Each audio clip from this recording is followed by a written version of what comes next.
पटीदन के तालके जो दर्जो ॾियारण लाइ लॻायल बुख हड़ताली कैंप जेका आहे 3 ॾींहं पूरा थियण खां पोइ अॼु जेको आहे नुसरत केनाल खां रेलवे फाटक ते जेको आहे हिकिड़ी शानदार एहतजाजी रैली कढी वई आहे। अचो त हिते अॻवाननि सां ॻाल्हायूं त हुनजो छा चवणु आहे। ज़िले नौशहर फिरोज़ में जेके बि हुकूमती धुर आहे अपोजिशन जूं जेके पार्टियूं आहिनि निहायत अफ़सोस सां थो चवां त असां कंहिं राब्तो न आहे कि शायदि उन्हनि लाइ पटीदन हिकिड़ो मज़ाक़ आहे। पटीदन शहर शायदि गवर्नमेंट लाइ या जेके अपोजिशन पार्टियूं उन्हनि लाइ मज़ाक़ आहे। पटीदन खे सीरियस नथो वरितो वञे।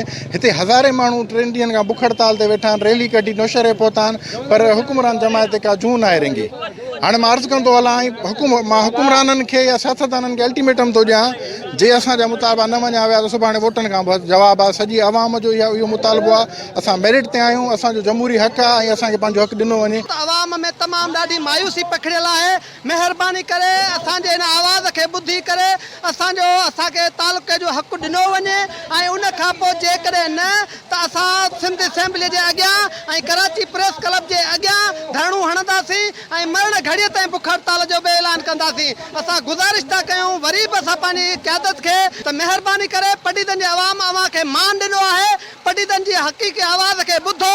अहिड़ी निटण उस में 50 डिग्री सेंटीग्रेड ते जेके ही माण्हू अवां खे पुकारे रहिया आहिनि। बि असां सां धोखो थी चुको आहे पटीदन ताल खे थियण जे हिन में ऐं हींअर बि हक़ हूंदे करे हींअर बि असां सां पोइ धोखो थो थिए, नाजाइज़ी थी थिए, इहा सम्झ अञा असांखे कन थी पवे त असांजे MPs ऐं MNAs हिते पटीदन लाइ छा था कनि। अॼु हिते 3 ॾींहं असांजा पूरा थिया आहिनि। हीअं रैली कढंदासीं ऐं उन खां पोइ वरी ऑल पार्टी जेका आहे एक्शन कमेटी आहे उन जी मीटिंग थींदी। उन में वधीक तय थींदो त बाबा कराची प्रेस क्लब जे अॻियां धारणो हणिजे या CM हाउस जे अॻियां धारणो हणिजे या हिते मरण घड़ी ताईं बुख हड़ताल जो ऐलान कजे।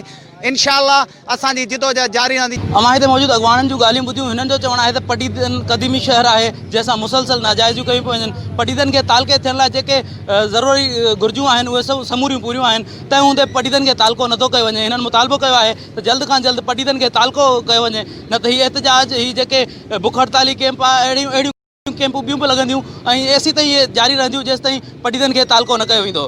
कैमरामैन हाकिम जो सां गॾु साजिद जो हुयो, टाइम न्यूज़ पटीदन।